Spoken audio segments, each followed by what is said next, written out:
call our meeting to order this evening. We want to welcome everybody here, and Melissa, our city clerk, will now do our roll call. Commissioner Bauer. Here. Commissioner York. Here. Vice Mayor Doan. Here. Mayor Van Oster. Here. And Commissioner Maxon is absent this evening. Okay. All right. Tonight we have Pastor Doug Munn from the Grace Fellowship Church here to do our invocation. We thank you for coming this evening. Thank you all for letting me have this opportunity. If we could bow our heads. Heavenly Father, as we come together for this meeting, I again pray wisdom for our commissioners and our staff and the work they do. Be with Mark as he travels with the death in his family. Comfort them as they mourn, Lord. And Lord, as with this heat, as we have workers out in the community working for the city and other jobs, be with them and protect them. And Lord, protect those who are elderly with this heat. It can be such a dangerous time. And Lord, we pray your grace and mercy. Lord, as we go to fair season and begin school, Lord, we just pray your blessing over our community. We pray for your prosperity, not just for our own means, Lord, but to bless those others who are in need.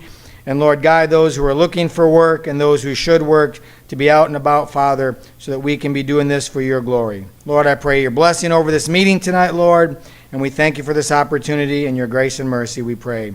Amen. Amen.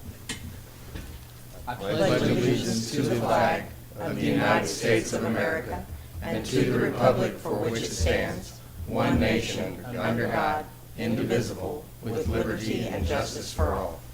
Thank you. Thank you, Pastor Thank you, Allen. Pastor Doug. Thank you all. Yes. Okay, a quick review of our agenda. Do we have anything we need to change or correct or anything on the agenda? No? Okay, then it will stand as presented to us. The next item is our consent agenda. The consent agenda consists of number 1, the City Commission meeting minutes from Tuesday, July 13th, 2021, and number 2, our 2021 appropriation ordinance number AO-21-14 in the amount of $4,570,575.02. Does anybody have anything they'd like to say? Kind of go through like we do every Yep. commission meeting. So again, this is a pretty large one, $4.5 million. Our power purchase was $2,941,838, and Southwest Power Pool was $618,855, and Southwest Power Pool administration fee was a $15,696. Then we go into, those are our big ones. Then we go into more of our housekeeping. We had Asplin, which was $5,560, G&G and Sons, and R&R Lawn Care. G&G and Sons was $3,528. That's for weed lot cleanup, and R&R Lawn Care was $5,124 also for weed lot cleanup. And then we had Brentag that was $12,993 for polymer. Community Health Center, $4,109 for pre-employment health screenings. Corn, Maine, $6,676 for plumbing supplies, mainly water hydrants. Cox Business Service for our Cox Internet, $4,483. Diversified Electric Supply, $5,313, and that's for our it's for a lighting shaft of some sort. I'm not exactly sure what that is, but and then Hall, Levy, DeVore, and Bell, we had $4,556 in legal services. And then Hernell for golf course, it was $2,824. Hawkins, $5,927 for chemicals. Graham Construction, $76,188. That was 2 different lines for Highland Street. JCI for $7,180, and that was for a sludge pump. And then JWC was a $17,246, and I did not have a chance to catch up and find out what that was for, but we can ask that later. Kansas Department of Revenue, $53,454. Kansas Municipal Utilities, $3,875. KMGA Gas Supply, $177,864. Our payroll was $406,736. And then we had a couple smaller ones. For Lincoln Aquatic was $9,964, and that was for 2 new diving boards. And then we had Lochner for some lighting. It was $3,750. The Marine Center, $5,745 for a 40 horsepower motor. That was for the fire department. Midwest Mineral, $5,137. Republic Service, it's our trash service for the city and for all the people, $37,388. SMC for electrical supplies, $4,837. Stevens Vending, $6,187. $87. Surveying and mapping, $4,800. Trans Systems was $20,670, and that was for 10th Street sidewalk and then 8th, 4th, and Klein design work. And then Tyler Technology was $11,034, and UMB Bank, which is credit card purchases, $9,188, and then Verizon for cell phone service, $4,100. That was the ones that I caught. Hopefully I didn't miss any. You got a lot of them. Very thorough. Anybody have anything else? Nope. Okay, if not, I will move to approve items number 1 and 2 of the consent agenda as presented. I'll second. Motion is made by Mayor Van Oster, seconded by Commissioner Bauer to approve items 1 and 2 of the consent agenda as presented. Commissioner York. Aye. Vice Mayor Doan. Aye. Mayor Van Oster. Aye. Commissioner Bauer. Aye. Okay, moving on to item number 3 is our 2021 appropriation ordinance number AO-21-14A for Ishams in the amount of $328.84. I don't have any questions. I'll move to approve item 3 on the consent agenda as presented. I'll second. Motion is made by Commissioner Bauer, seconded by Commissioner York to approve item 3 of the consent agenda as presented. Commissioner York. Aye. Vice Mayor Doan. Aye. Mayor Van Oster. Abstain. Commissioner Bauer. Aye. Okay, moving on to comments from the public. Any citizen desiring to address the commission shall be recognized. Please advance to the podium, state his or her name and address for the record. Comments shall be limited to 3 minutes unless extended by a vote of the majority of the commission. The commission does not hear matters involving litigation or city personnel. The commission does not take action on subjects not on the agenda unless unusual or hardship conditions exist. Citizens may address the commission on agenda items as they are brought to the floor. Do we have anybody here this evening? Okay, we don't. We will move on to our regular agenda items, and the first one is a public hearing, special presentations, and proclamations. We have Kyle Spielbush, is that correct? That's correct. Which is a CPA. He will make the presentation, and he is from Jared, Gilmore, and Phillips on the city's 2020 audit. Good evening. Good I'm evening. going to walk you through your blue book here, kind of point out some things that I think might be of importance to you. So there's some letters at the front of your book. We're going to come to those at the very end of this presentation, so we'll skip past those. So we'll start with page 1. This is the Independent Auditor's Report. In this report, or in this binding, this and then the reports at the back are the only things that actually are stuff that we incorporate, we make for you. Everything else in here is your information, your numbers. We just take it and put it in the format prescribed by KMAG. This first paragraph is what we audited, which is the fund summary statement of regulatory basis receipts, expenditures, and unencumbered cash balances for the city for the year ended December 31st, 2020. That next paragraph touches on management's responsibility, and that's just stating that management's responsible for providing us accurate numbers, providing us the information that we need, as well as making sure that all our controls and procedures are in place and functioning as they need to. Those next 3 paragraphs touch on our responsibility as auditors. Since the city received a large amount of federal funds and spent federal funds during the year, more than $750,000, we have to have a single audit, what we call a single audit as well, on top of the financial statement audit. So that's some additional auditing, and we'll touch on that towards the back. So that kind of changes what we audit based on. We have to audit according to the uniform guidance, generally accepted auditing standards, as well as government auditing standards. And then we also audit according to the KMAG, that Kansas Municipal Audit and Accounting Guide, which if you've been on the commission for the past, you know that it's a little different than Gaap financials, where it's a cash basis of accounting, with the caveat being that we pull in accounts payable to try to get those expenditures in the right period. With that in mind, those bottom 2 paragraphs on page 1 leading into page 2 talk about an adverse opinion on U.S. GAAP financials. We have to issue an adverse opinion because there'd be a material difference between the financial statements if we were to follow GAAP versus KMAG, because we'd have things such as debt in our financial statements or accounts receivable, things of those nature. That next paragraph on page 2, that unmodified opinion on regulatory basis of accounting, is probably the most important in this report.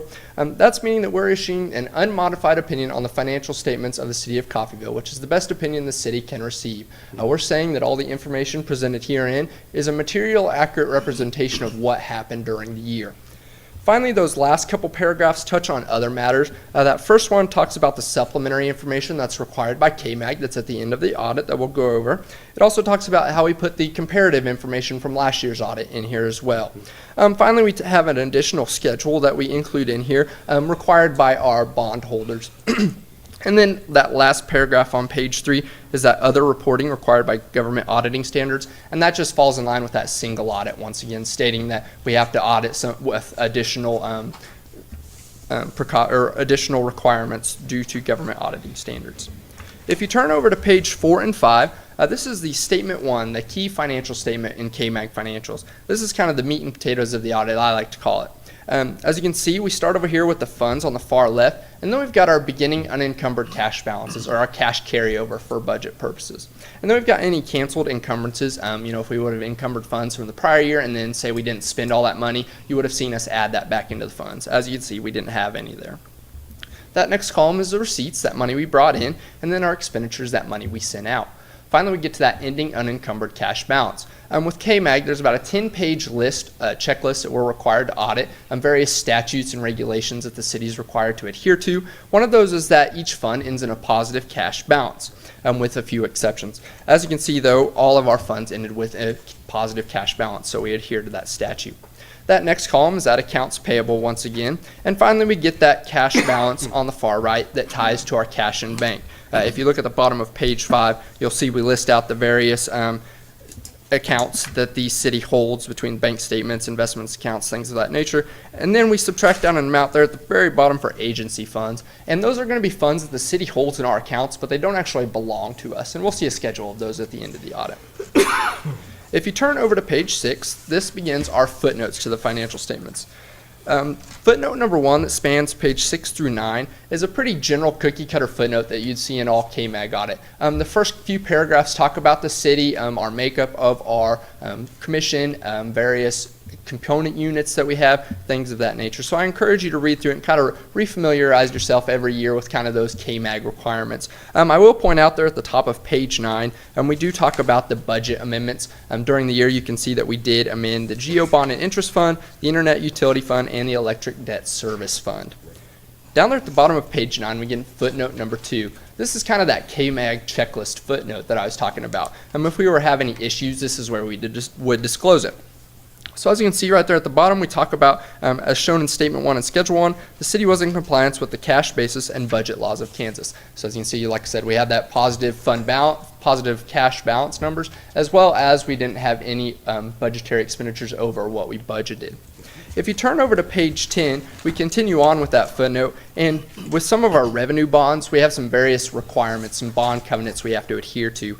One of those is that we have to have various amounts of reserves held for future payments of bonds. So as you can see at the year end, we needed almost $4.6 million in a required amount for the reserves, but in our actual amount we had almost $55 million, so we were well over that.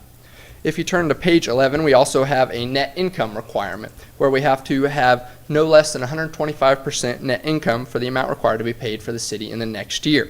As you can see down there at the bottom, we had a net income of almost $11 million, which is 250% of that requirement. So as you can see, we're almost double that requirement. So well over that requirement of that principal and interest payment of almost $5.3 million next year, or this year. Footnote number 3 is our deposits and investments. That first section talks about the various investments that the city holds. We have those agency money markets that have less than 1 year maturity. We've got the federal agency investments that we have, those treasury bonds that the city holds. And then we've got that KMIP investment there as well. So as you can see, we had a little over $23 million worth of investments at year end. Those next three paragraphs are just kind of some general information about deposits, things talking about where we can invest our money, where we have to hold our money, the various banks within the county we operate or surrounding counties, that our money is secured at year-end, things of that nature. I will point out down there at the bottom, we do have to disclose kind of the concentration of those investments. So as you can see, that money market made 9.5% of our investments. The treasury bonds, that federal agency portion, made 57%, and then that KMIP made 33% of our investments. If you flip over that first paragraph on page 12, kind of continues on with just some general requirements of KMAG, but that next paragraph actually has some information pertaining to the city. As you can see, at year end, we had a little over $36 million in our carrying amount of deposits. The bank balance was actually $36.1 million. That difference is going to be mainly due to outstanding checks that hadn't cleared the bank at year end. Of that bank balance, it was held at one bank. Almost $90,000 was covered by FDIC insurance, and that remaining almost $36 million was collateralized with securities pledged. So as you can see, we adhere to having all our funds secured at year end. Finally, that last paragraph just is another general disclosure talking about that amount of money that we have in that Kansas Municipal Investment Pool and kind of talking about a little more detail about that. Footnote number 4 is our capital lease obligation. This just breaks down some general information as far as projecting out what those future payments for a capital lease are going to be. It breaks out what that net present value of our leases are, kind of that principal balance, as well as the interest amount. So as you can see, we have future payments on our lease that run through 2027, and then we subtract out that imputed interest amount of almost $48,000 to get our total net present value of $372,000. And then we just split out the current and long-term portion, with the current being what was due in 2021, that long-term portion being everything after that. If you turn over to page 13, 14, and 15, this is our long-term debt schedule. So once again, you're going to see that capital lease listed here, but you're also going to see all those bonds that are listed here as well. We've got that beginning balance from year in, any additions for the year, so almost $44 million in addition, and as you know, that was for our refinancing, kind of our paying off those older bonds and getting better rates. And then we had our reduction in debt, almost $46 million. You will notice that although those bonds haven't necessarily been paid off because that money's sitting in escrow, we do consider it paid for the audit, just for the sake of that's not really our money that's sitting there in the escrow, that's sitting there to pay off those bonds. And then we've got that balance at year end. So as you can see, our debt went down by almost $2 million. And finally, we've got that total interest paid of $7.5 million. And if you turn over to pages 14 and 15, this just breaks out those future payments for all that debt. And this is really good for budgeting purposes. It's just kind of general knowledge, seeing when those big payments are going to come due for those bonds, kind of give you an idea of what the future looks like as far as getting debt paid off, things of those nature. If you turn over to page 16, since we refunded those bonds, we have to include this additional little footnote here at the top, and that's just talking about that $39.4 million of bonds that necessarily haven't been paid off, but they have been defeased in substance, meaning that essentially we have paid them off, even though the bonds themselves haven't been paid. Footnote number 6 gets into our operating leases, and this is going to be for equipment that the city rents, but we don't own. We're not leasing it to purchase. So as you can see, we have some office equipment that was a little over $3,700 during the year. And then we're required to disclose those future payments for that agreement that we've entered into. So 2021, the same amount, and then 2022 is when it ends, and we have a little under $2,800 that we owe. Footnote number 7 deals with our industrial revenue bonds. We have various businesses that can come in and get those through the city, where they maybe get a better rate, things of that nature, if they struggle with getting financing. So we're just required to disclose that amount of $5.7 million. Footnote number 8 is a defined benefit pension plan footnote, or that CAPERS footnote, as I like to call it. These first two paragraphs are just kind of some general information about CAPERS. That third paragraph that starts on page 17, that finally gets into some information pertaining to the city. Our employer contribution rate for the year was 8.61%, and then there's an additional 1% for death and disability insurance. So for the year ended, and then we also disclosed for our KP&F percentage of almost 23% as well. So for the year ended December 31st, 2020, we contributed a little over $560,000 to CAPERS on behalf of our employees, and almost $630,000 to KP&F as well.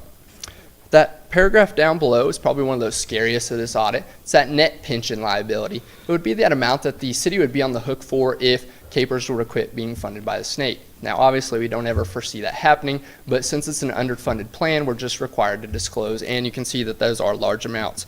For Capers itself was $5.2 million, and KP&F was $6.2. Hey, Kyle, just a second. On the second paragraph in 8, so just as a spell check, I guess, but Do it we- says contributions to the pension plan from the city of Concordia. Should that be city of Coffeyville? That would be correct. Yep. I will mark that. That way we can make sure to get that corrected. Okay. Appreciate you pointing that out. No problem. Okay, footnote number 9 is our other long-term obligations from operations. This is going to be mainly, that first paragraph talks about that death and disability insurance, and then those remaining talk about our compensated absence policies. So that time that our employees earn while they're working for us, but they haven't necessarily taken off, so they've accrued it, they've earned it, they just haven't taken it. So those first few paragraphs and that bulleted list kind of talk about just some general information about that policy, but that paragraph right under the bulleted list on page 18 gets into that dollar amount. So as you can see, we have an unfunded liability for vacation benefits of almost $875,000, and then for compensatory time, it's almost $80,000. So that's just simply taking our employees' rate of pay times their hours remaining, just to kind of quantify what that dollar amount is per se. Footnote number 10 is our capital projects. These are going to be any kind of large projects that we have going through the city. And we've listed out the project name, the authorized amount, whether that's through bonds we issued, grants, or just simply authorized amount in the minutes that the commission has decided this is what we're going to spend on that project. Then we've got our total dollars expended through year end. And finally, on the far right, we've got our estimated completion dates. Footnote number 11 is our loans receivable. Kind of like those IRBs, we received some HUD grant money in the past that we're able to issue out for like economic development and things of that nature. It's not necessarily the city's money, it's just we're expecting to receive that from those businesses that we loan that out to. So you can see our economic development loans was a little over $83,000. Community development loans was a little over $2,700, and then the public housing loans was a little over $290,000. Footnote number 12 is our economic dependency footnote. This is just stating that we have a big user of our electric. As you can see, almost 62% of our electric revenues are produced from that Coffeyville resource nitrogen fertilizer plant. So that's just stating that, if we were ever to lose that, that could be a big drastic decrease to our electric revenues. Footnote number 13 is a cookie cutter footnote that you would see in all KMAG audits. It's basically just stating that we mitigate the risk of loss through the purchase of insurance. Footnote number 14 deals with our commitments and contingencies. That first section talks about how we have an agreement with the Grand River Dam Authority for the purchase of electrical services through June 1st, 2042. And then we just have a general disclosure about having various lawsuits ongoing during the year. However, we expect our insurance to cover any kind of monetary penalties, I guess, or monetary results of those lawsuits. And then finally, that third footnote, you saw this footnote in the subsequent events last year. It's just a general footnote talking about COVID-19, saying, once again, we still can't necessarily project what that financial impact could be on 2021 or going forward in the future. So we're just required to disclose that there's always that possibility that that could have a material difference going forward. Footnote number 15 is our interfund transfers. That first column is going to be our funds that we transfer the money from, our transfers to what fund, the statutory authority for those transfers, and then the amount. So as you can see, all our transfers had statutory authority. And finally, we get into our subsequent events, footnote number 16. The only subsequent event that we have to disclose is that large bill that we received from GRDA for almost $11.2 million, just because it was so out of the ordinary. We would typically expect that to happen. But we do disclose that of that amount, $8.5 million belonged to the Coffeyville Resources Nitrogen Fertilizer Plant, and then that remaining $2.7 million belonged to the city. If you turn over, now we get to that supplementary information of the audit. Everything behind here is a schedule. Any financial information in front of this was a statement. So this is Schedule 1, that budgetary comparison schedule. We start with the funds on the far left. And then we've got our total certified budget for the year. And then we've got any adjustments for qualifying budget credits. These are going to be things such as grant proceeds, reimbursed expenses, things that we didn't necessarily budget to spend, but we receive money to cover those expenses. And then we've got that total certified budget for comparison. And then we pull over those expenditures charged to each of those funds. And finally, that far right column is probably the most important on this schedule. And this is the one time where a negative number is actually a good thing, because as you can see, we were under budget in each of our funds. Like I mentioned earlier, we are in adherence with that statute. If you turn over pages 23 through 65, these are going to be your individual fund summary schedules. I'm not going to go through each one of these with you, but I encourage you to kind of review those and kind of dive deeper into what happened throughout each fund. As you can see, we list out a little more detail as far as where that money came from and where that money went, where we break out personal services, which is going to be our wages, salaries, benefits, contractual services, anything we're purchasing services for, commodities, any item that we buy that we can physically touch, and then capital outlay as well. Those are going to be our big kind of one-time expenditures. And then we've got our prior year actual and our current year actual. So it's really good to kind of compare year to year, kind of see where we were. And then we've got our budget numbers by line item, and then our variance just specifically by line item. So it's really good for your purposes, just kind of review, kind of see what happened during the year, and it just gives you more idea of kind of the inner workings of the city. On page 66, we get to that Schedule 3, which is those agency funds that I talked about earlier. It just basically breaks out what those agency funds were, and we've got fire insurance proceeds, sales tax, perpetual care, and drug forfeitures. You know, that money that we collect, but we're remitting it to someone else.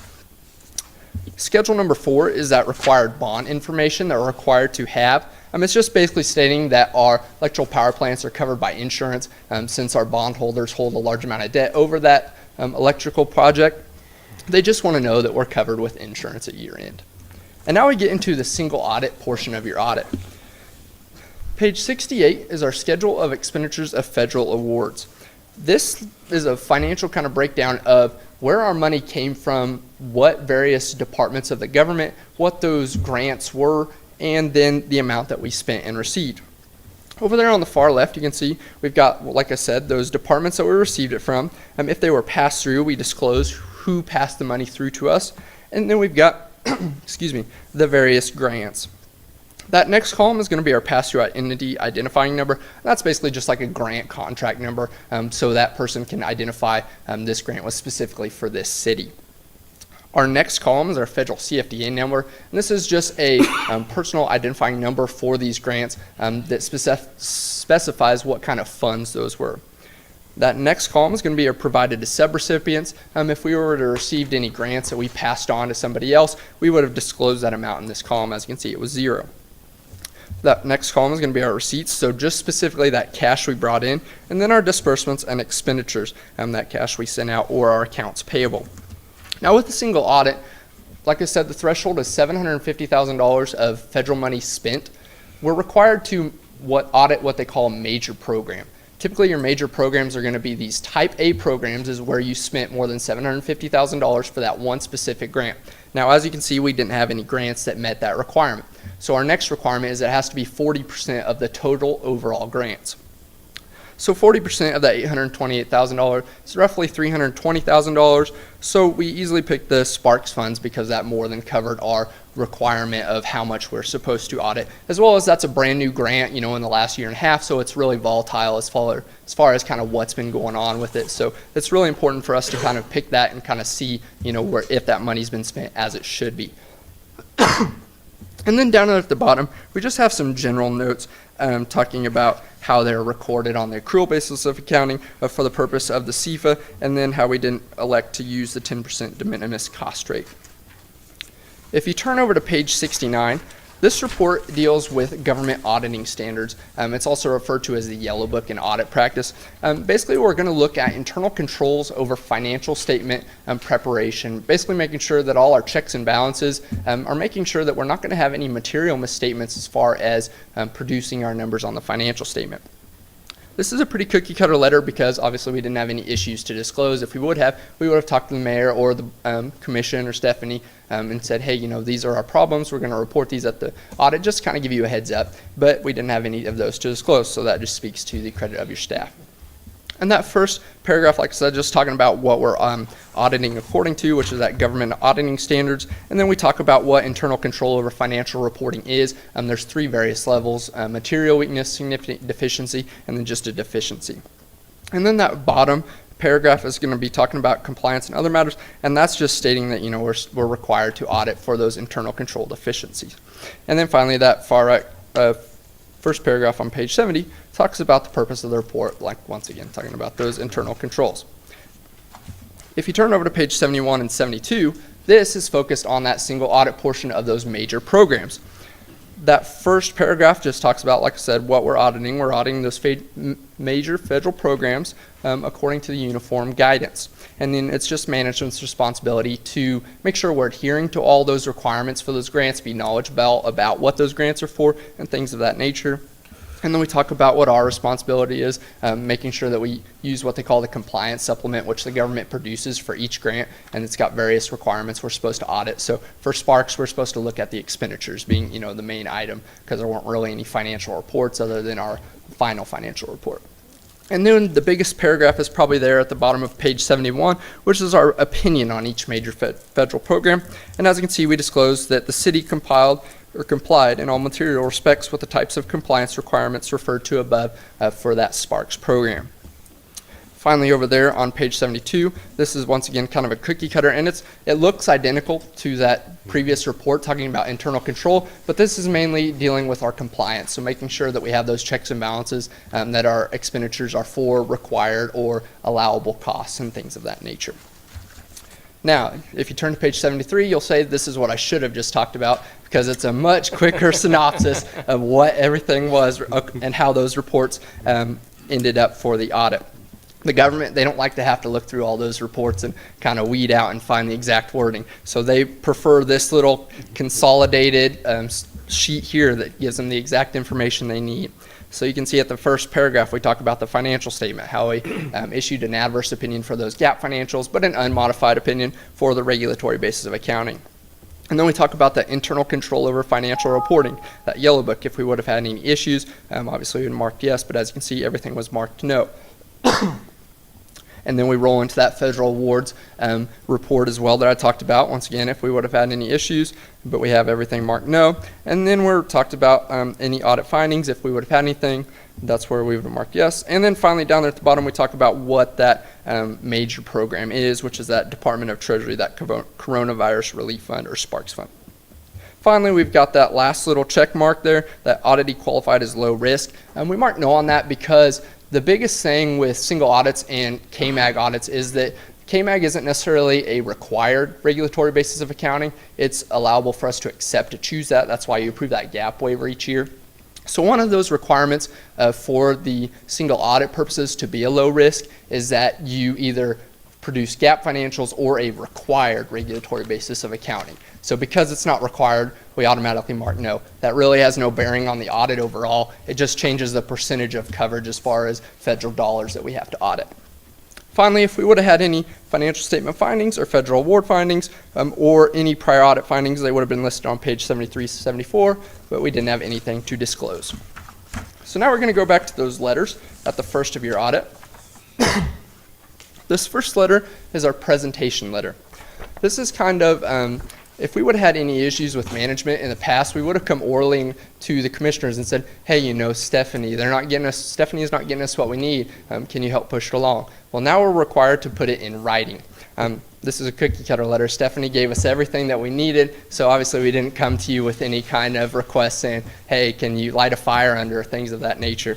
I encourage you to read through it, kind of see those things that we would come to you about. I'm not going to go through it with you, but like I said, it's just good for you to kind of refresh yourself as far as those things we would approach you about. If we would have had any audit adjustments, they would have been in here at page 3. We didn't have any audit adjustments, so once again, that speaks to the credit of your staff. And finally, that last letter in your packet, no letterhead, just the date at the top. That's called our management representation letter, or I like to call it the reminder letter. All these points throughout the audit, we should have talked about at some point with, the city manager, with the finance director. And if something were kind of out of the ordinary that sparked an idea in their head, oh, this happened, referring to this point, they should have come to us and kind of told us about it. So that's why we call it the reminder letter, because it's good for management and as well as the commissioners to read through it every year, kind of see those things that we audit for and look for, and kind of remind you of all those various things that we should have talked about. With that being said, do we have any questions?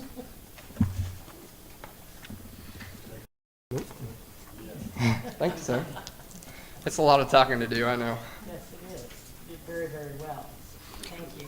I tried to go through it. Good. I try to go through it as quick as I can, but still giving you an in-depth look at it. And It's nice to get a clean bill of health. It's a, And I yeah. appreciate your good comments Yep. about our staff, Yep. because it does take all of them it does. for this kind of an audit to happen. Mhm. And I don't think many of them realize, because when they do their jobs, each of them so well, this is what happens. Yep, definitely. And Stephanie, when you don't have to light a fire under her, she gets everything together and gets it going. Yeah. We always enjoy working with Stephanie. So Good. Glad to hear that.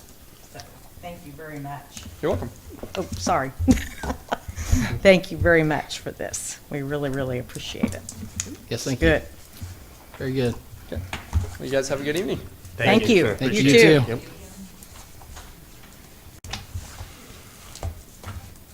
Are you relieved, Stephanie? Did we expect anything less? I was. Okay. Well, no, that's good. And as, what'd you say? Yes, they are. That's good to know. Yeah. Yes, Yeah. yes. But anyway. Okay, we'll move on to old business. We have ordinance G-21-05, which is an ordinance to establish licensing and operation requirements for mobile food vendors. City Attorney Paul Kreitz will make comments, and if you'll remember, we had this up at our last meeting and we tabled it because there were some things that we wanted to kind of look into. So I think that we still have not been able to do that with Mark being gone and so forth. There's some things that each of us maybe had to do. So, I will, there, like she said, there is a lot of details that needs to go through.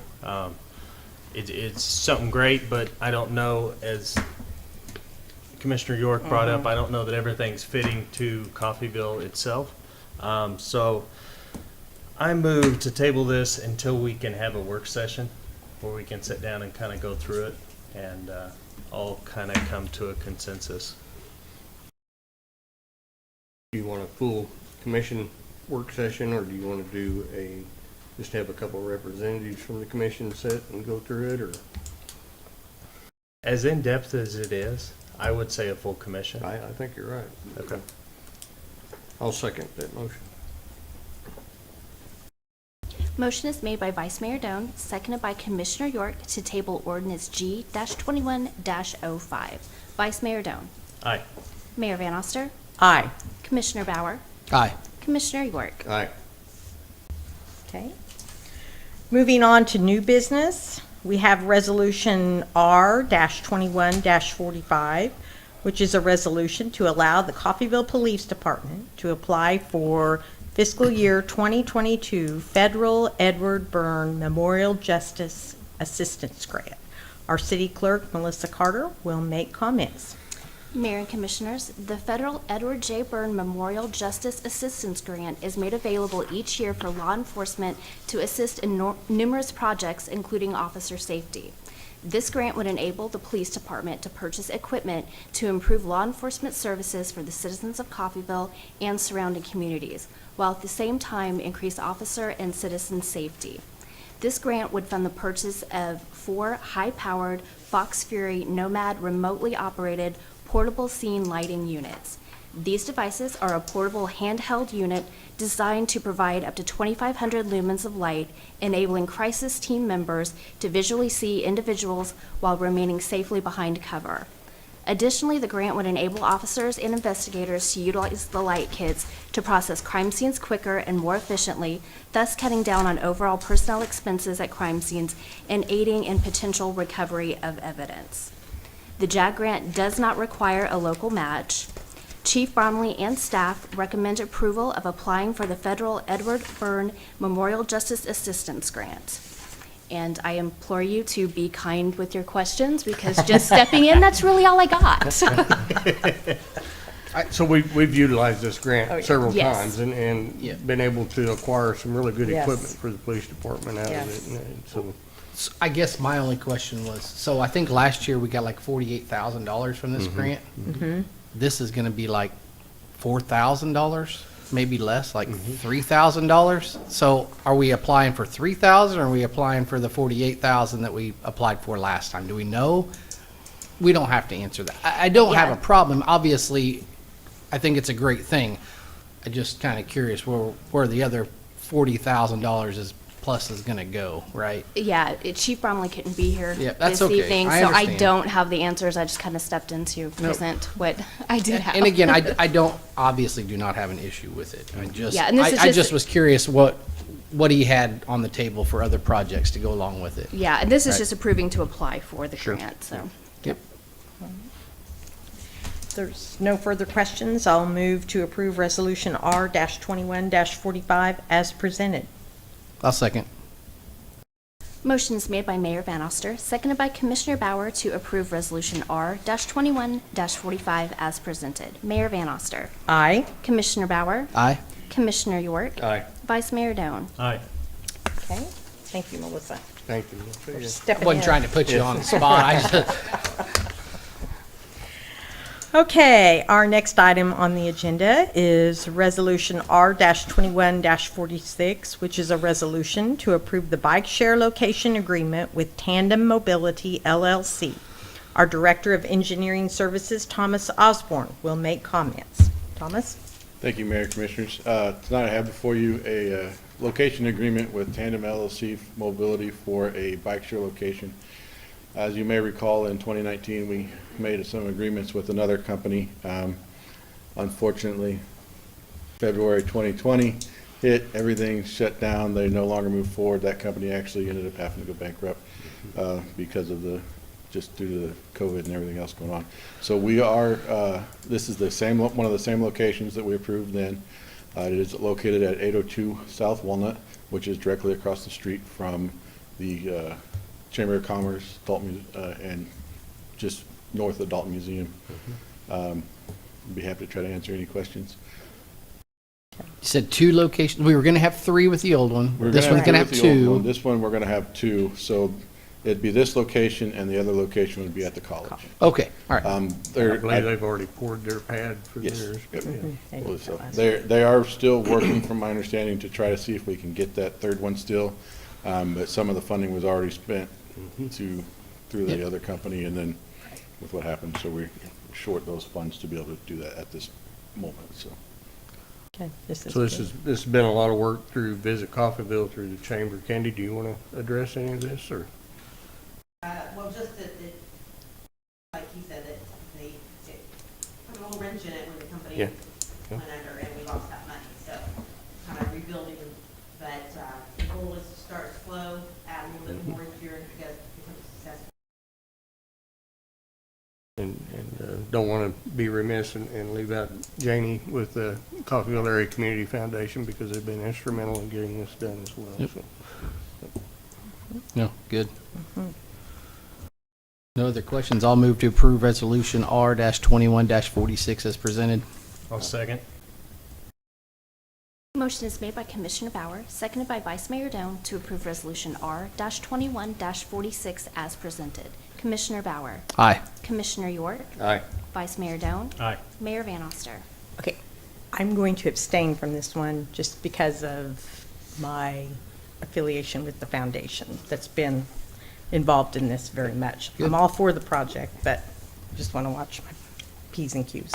Very good. Thank you, Thomas. Okay. Thank you, Candy. Our next Yes, thank you, item Candy. is Resolution R-21-47, which is a resolution to approve a contract with Rhino Steel Building Systems for a 50 by 100 building superstructure. Our Director of Engineering Services, Mr. Thomas Osborne, will make comments again. Thank you again, Mayor Commissioners. Tonight I have before you, this would be for a storage building for additional apparatus for both the police and fire department located at the new emergency services location. We've been working for the past several months trying to get pricing for this project alone. As you know, pricing for all sorts of building materials has skyrocketed. Trying to hold down pricing has been quite a challenge to actually get quotes that last more than a day, if you can get it to last a day even. So we've went through several different quotes to several different companies. Rhino's been working with us basically from the beginning. They've been the low bid. This would be total cost for just the superstructure would be $84,572 total. There is a 25% deposit of $21,143, and that sets the price. It won't, so that we no longer have to worry about the continued inflation of steel, as well as puts us in line for production. So we'll be happy to answer any questions. So once all that's done, what's the timeline for having it erected? So the steel building manufacturer is roughly, they estimate between 6 to 7 months out for completion and delivery on site. So we're continuing to work. We do have numbers for the building pad, so we'll start working with that contractor and get a kind of a time frame and bring those to you as well. And can we put together what it's going to take to get that building across the street prepped to be sold so that we can recoup some of our money potentially? Yeah, I know that's different, but we can look at some of those costs if there's anything that the commission would like to do towards those, or the other option would be sell it as is where it is once we Yep. get everything cleaned out. in this, we're all confident this is going to be big enough. It's going to support everything we need, and It should. We originally, I want to say 2 years ago, we were looking at a 50 by 50 that would just hold all the apparatus. Yep. There wasn't really storage at that time. We weren't trying to, that was what we were tasked to do, is try to fit it in as budget cost as possible. But this one should be, we were trying to go with a standard building, try to keep the costs down as much as possible. It's a 4-bay system, wide span building, so there's no columns or anything like that. So it should have plenty of space for quite a bit of storage, as well as the apparatus that need to be in there. So. I know this has been a hot subject since we built that building over there. So, that was one of the things I asked Mark when I ran for commission this time, is let's try to put a timeline together to get all of our equipment in one building at one location. Yep. And I know that there was certain people within that area that didn't really care for me because I wouldn't approve it when we built that building. Okay, because we spent a lot of money, and this was going to be a lot of money. So I'm glad to see that this is coming, and thank you for the hard work and time that you put into getting this put in place. So And then about using the funds from selling the old building to apply toward this, and then that Right. way that offset increases ourselves it. That's a right. little bit anyway. I know Right. we're not going Not to all of recoup it. all of our money out of it, but it should make a pretty decent dent in what we're spending Yes. on this. So That's And correct. just so we don't have any confusion, can you explain a little bit the funds that are being used Good idea. for the building, where that comes from? I'm not sure which. I had 3 different projects in there from 3 different funding sources. you knew it was coming. The Stephanie. capital. Those are out of the capital improvement funds, funds that have been sitting there, left over from flood items and different things that's happened through the city that has kind of built up a balance there. And we feel like we'll be able to pay for this project out of there and then reimburse those sales funds back into that Good. to Okay, keep that that's balance good. there in case something were to happen. And another point that I want to make sure is made, those funds can only be used for certain criteria, correct? Yes. Yeah, so it's not like we could take that money that we're putting on this building and put it for somewhere else. That's correct, yeah. Okay, anything else? Mayor, if there are no other questions, I'll move to approve Resolution R21-47 as presented. I'll second. Motion is made by Commissioner York, seconded by Commissioner Bauer to approve Resolution R-21-47 as presented. Commissioner York, Aye. Vice Mayor Doan, Aye. Mayor Van Oster, Aye. Commissioner Bauer. Aye. Okay. Thank you. One more thing, Thomas. We have Resolution R-21-48, which is a resolution to approve a contract with J. Graham Construction for repairs to the FBO office and hangar roofs at the airport. Director of Engineering Services, Mr. Thomas Osborne, will make comments on this presentation. Thank you again, Mayor and Commissioners. So last meeting, you guys approved $250,000 to go to the airport fund to start rebuilding the airport and getting it up to snuff and just giving it a little bit of a facelift. The first thing we want to do is make sure that any money going forward is protected, and that's why we need to put the roof back on the building. It has several leaks. There's some mold issues that need to be taken care of, but first step in that is to get the roof sealed up so it no longer leaks. Trying to get quotes for working on hangar roofs and stuff like that. We've only been able to get one price quote for the past 10 years that I've been here. Nobody else wants to work on them. Nobody wants to, you say, I got a hangar roof that needs repair, and they say, go find somebody else. So Jeff Graham's been the only one that's been willing to work with us and give us pricing on fixing the repairs. And so this quote's from him. It falls in line. It's a reasonable quote for what the project is, as well as it does come with a 20-year manufacturer's warranty on the material. So we have a pretty good warranty roof after that.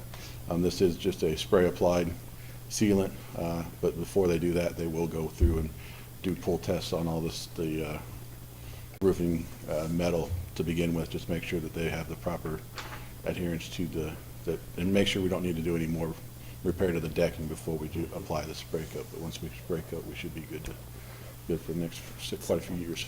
So similar to what they did like the Country Time Theater building over here. I noticed that they did something to it here in the last week or two. Yeah, they sprayed it, yeah.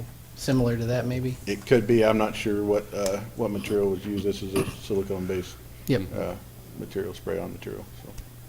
I would imagine it's probably very similar. It's kind of like it's almost like an elastrometric material, it looks like. So, yeah. What's the timeline? I don't have an exact date on the contractor. He needs this back so that he can actually get materials. So as soon as we get those in, I can get a more firm date, but we are in line, I believe, probably pretty close with it's the same company that Graham shoves out to for the power plant roofs, so I can see it happening near the same time. So. Okay. Okay, Todd. this is good.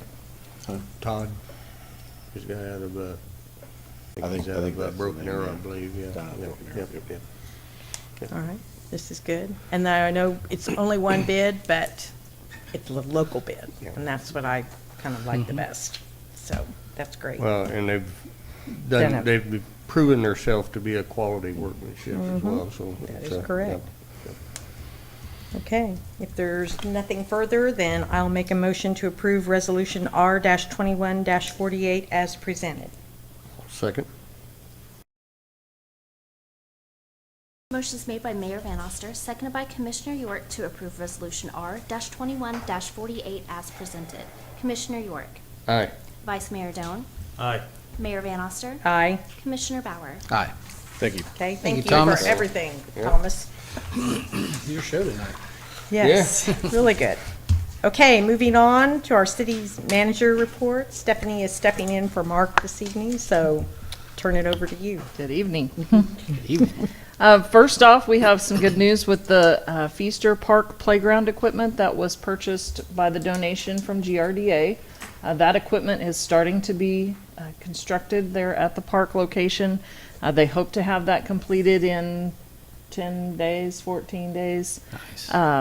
And of course, we'll, I'm sure, have some type of ribbon cutting with GRDA. They'll want to come up and participate in that. Stormwater is finishing up the intersection project at First and Roosevelt. They will be pouring that area back and doing what they can to get that reopened back as quickly as possible so we can get First Street back open. School zone time is upon us, so staff will be out repainting those crosswalks, getting those ready for school to get started. We will have the annual chlorine flushing that will begin on Friday and last for 4 to 5 weeks. This is a process that allows the chlorine to more efficiently clean those lines. It's an annual process that we do. And the water, it continues to meet the KDHE requirements. It's safe to drink. It may just smell a little more like chlorine. Electric distribution is working on the new primary line for the CVR expansion. So we are working over in that area. New generation, number 2, is running more than we anticipated with the heat. And we certainly appreciate them doing that and helping to keep us all cool. Staff met with the county for their American Recovery Funds this week. They have $6.1 million that they have received to distribute throughout the county. There are several organizations that's interested in those funds, and we went up and visited with them in a countywide meeting this week and plan to submit some projects for the city to see if they're interested in funding some of those. And as far as the line of budget, just to kind of give us a timeline on that, we have scheduled the budget hearing and the revenue neutral rate hearing for August 24th commission meeting. With the revenue neutral rate piece of it this year, that has delayed. We usually do our budget in the first week or the first meeting of August.